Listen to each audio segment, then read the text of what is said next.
Hey there guys, welcome to the 3.2 video notes for solving inequalities day 2. So you have already seen inequalities in the previous lesson.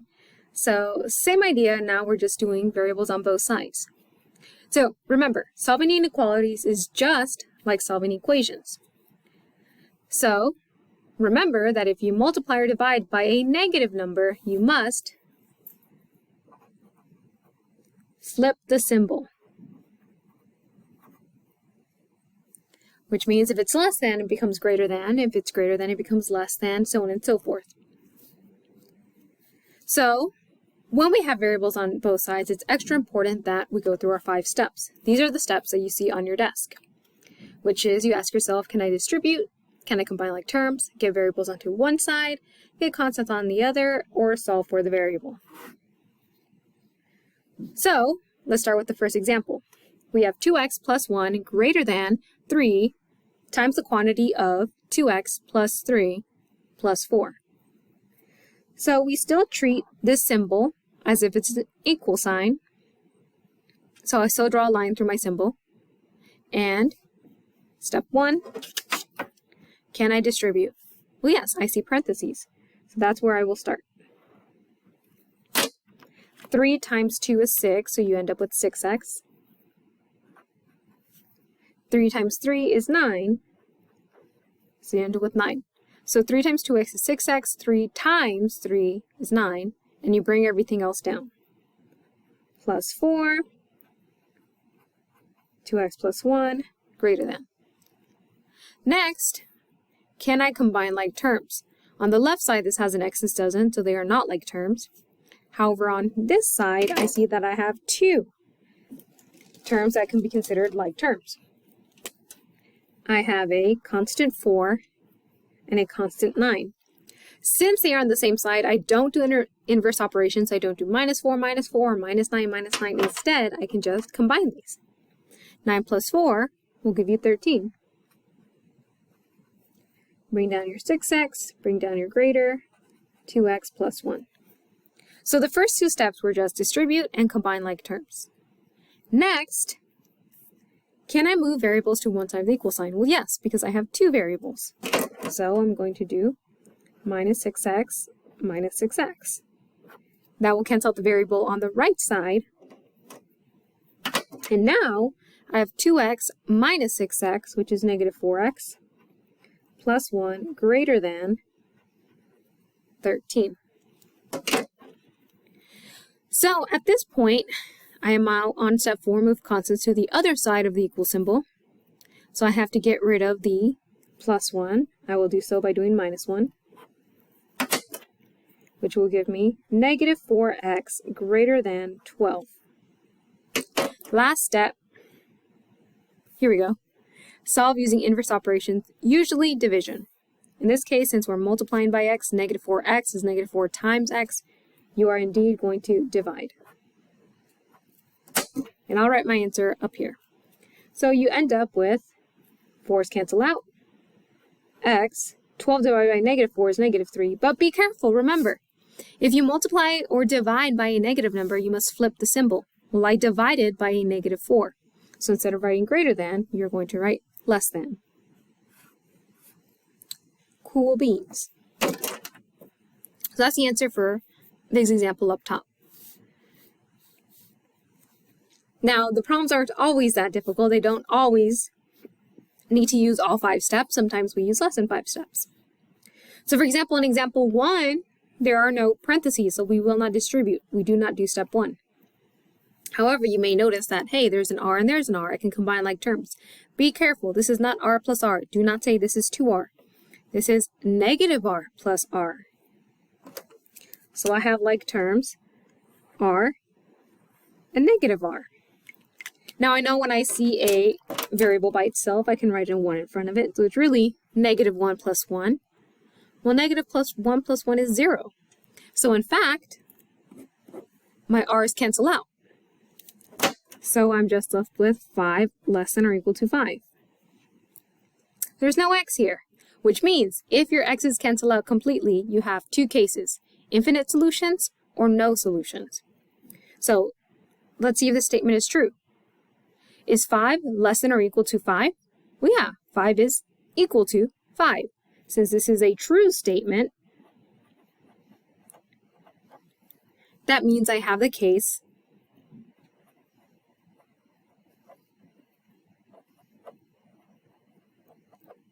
of infinite solutions. Or sometimes you'll see it written as all real numbers. They mean the same thing. But what does that mean, infinite solutions? This means for any value of r, this statement will always be true because my r's will always cancel out. So if I use 2, 5 minus 2 is 3, plus 2 is 5, well, 5 is still equal to 5. If I use 10, 5 minus 10 is negative 5, plus 10 is positive 5. 5 is equal to negative 5. You'll always end up with this statement because these r's will always cancel out. So no matter what r you use, it always works. So we have infinite solution because every r works. Which means I can use anything. I can use a 3. I can use a negative 3. Doesn't matter. Every r value will work. So for my solution set, it's all real numbers.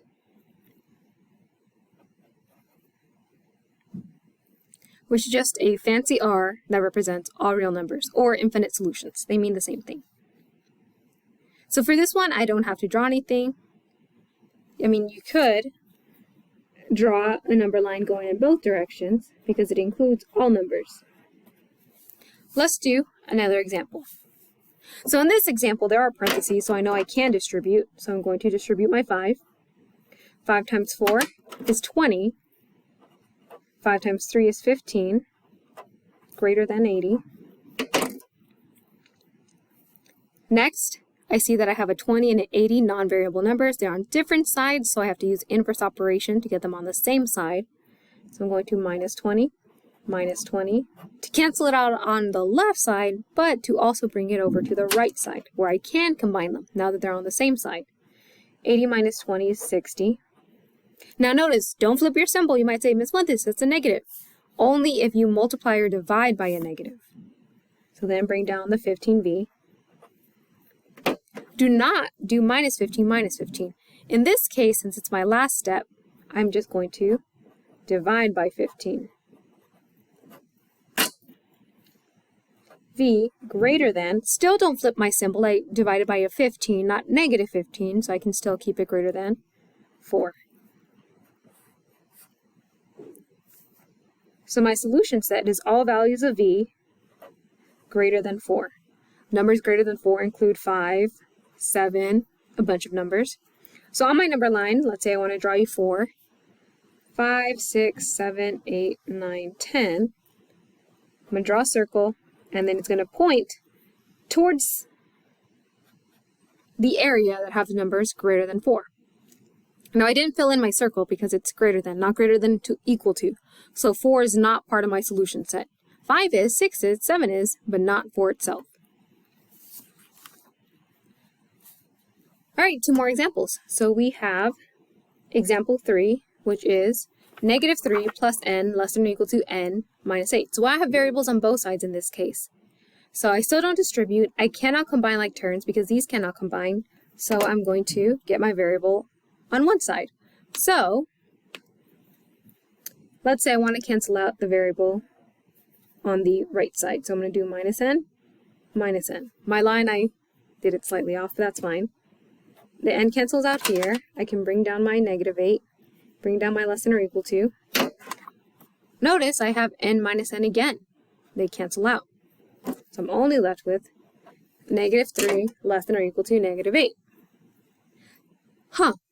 Since my x is completely canceled out, or in this case my n's completely canceled out, and I'm only left with constants, this is where I ask myself, is this a true statement or a false statement? Be careful. You might say, well, yeah, 3 is less than 8. 3 is less than 8, but negative 3 is not less than negative 8. Negative 8 is over here. Negative 3 is here.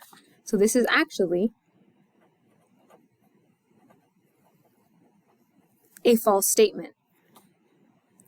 If you encounter a false statement, negative 3 is not less than or equal to negative 8, that means you have no solutions. No matter what variable or what value you choose to replace your variable with, it will never give you a true statement. For example, let's say we choose the value 0. Negative 3 plus 0 is negative 3. 0 minus 8 is negative 8. Negative 3 is not less than or equal to negative 8. If you choose 1, negative 3 plus 1 is negative 2, and 1 minus 8 is negative 7. Well, negative 2 is not less than negative 7. So no x values work. So there are no solutions. So my solution set is that there is no solution set. So I will not draw anything on my number line because it never works. This is different than infinite solutions where everything works. So no solution when there's a false statement, and infinite solutions when I have a true statement. Moving on to 4, 15 minus 5b less than b minus 3. So it's still the same idea. I want to get my variables on one side, so I'm going to do minus b, to cancel out the b on the right and combine it with the b on the left. So I can bring down my less than and my negative 3. Negative 5b minus b is negative 6b. Remember, when b is by itself, it's a negative 1, so negative 5 minus 1 is negative 6. And I can bring down my 15. Next, I want to move constants on the same side, so I'm going to use inverse operation by doing minus 15, which leaves me with negative 6b less than negative 18. Lastly, I will divide by negative 6. So b, now you're not going to put equal to negative 3 because it's inequality symbols, but you're also not going to put less than negative 3. You're going to put greater because we did the thing. We divided by a negative number. So we have b greater than negative 3. So we flipped because we divided by a negative. So my solution set is b greater than negative 3. And numbers that are greater than negative 3 are negative 1 and 0, and 2 and 5 and 8. So if I draw this on my number line, negative 3, negative 2, negative 1, 0, 1, 2, negative 4. At negative 3, still not going to fill it in because it's a greater than, strictly greater than. So 3 is not part of my solution set. So it's all values greater than negative 3. The last two examples are more complex, solving for the variable, but that's fine, still the same idea. I see parentheses, I always distribute first if it's possible. So 3 times 8 will give you 24. And then 3 times x will give you 3x. Didn't do anything to the left side, so I'm going to bring it down. I have variables on both sides. I only want to get them on one side. So I'm going to cancel out the one on the right by doing minus 3x, my inverse operation, minus 3x. Bring down my greater than, bring down my 24. Negative 6 minus 3x is negative 9x. Bring down my 33. Now I have constants on both sides. I want to get constants on one side. So I'm going to do minus 33, minus 33. Bring down my negative 9x, bring down my greater than, and 24 minus 33 is negative 9. Last step, negative 9x is negative 9 times x, so the inverse is dividing by negative 9. X, negative 9 divided by negative 9 is 1, but be careful, you may notice I skipped writing the symbol because I did the thing again. I divided by a negative. So I flip my symbol. X is less than 1. So all values less than 1 are part of my solution set. Well, values less than 1 include 0. It includes a negative 1, negative 2, negative 3. So here's 1, 0, negative 1, negative 2. Still strictly less than, so I'm not going to draw. I'm not going to fill in my circle. But this time, since it's less than, my arrow is going to go towards the values that are less than negative 1. So they're going to go to the left. where 0 and -1 are part of my solution set. So last example, you have 2 plus 4x plus 3x less than or equal to -12 plus 9x. Now this one we can't distribute because we don't see parentheses, but you can combine like terms. I see a 4x and a 3x. These can combine. 4x plus 3x is 7x. I didn't do anything to the right, so I can just bring it down. And I can bring down that 2. Now the 4x plus 3x is a positive 7, so I'm going to put plus 7x. Now I can do the same thing I've been doing before. Cancel out the variable on the right. Less than or equal to -12. 7 minus 9 is -2. Because you have more negatives, or you're subtracting more than you have, bring down your 2. Now I have constants on opposite sides, so I'm going to use inverse operations to get them on the same side, which will leave me with -2x less than or equal to -14. Last step, divide by the number being multiplied, in this case -2. And remember, since I'm dividing by a negative, I can flip my symbol. So my solution set are all values greater than or equal to 7.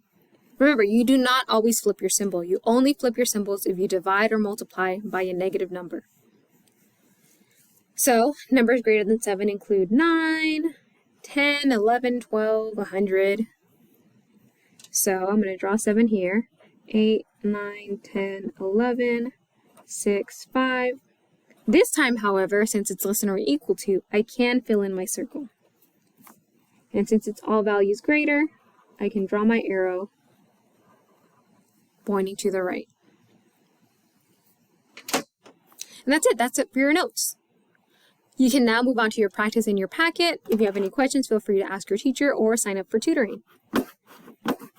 Have a nice day.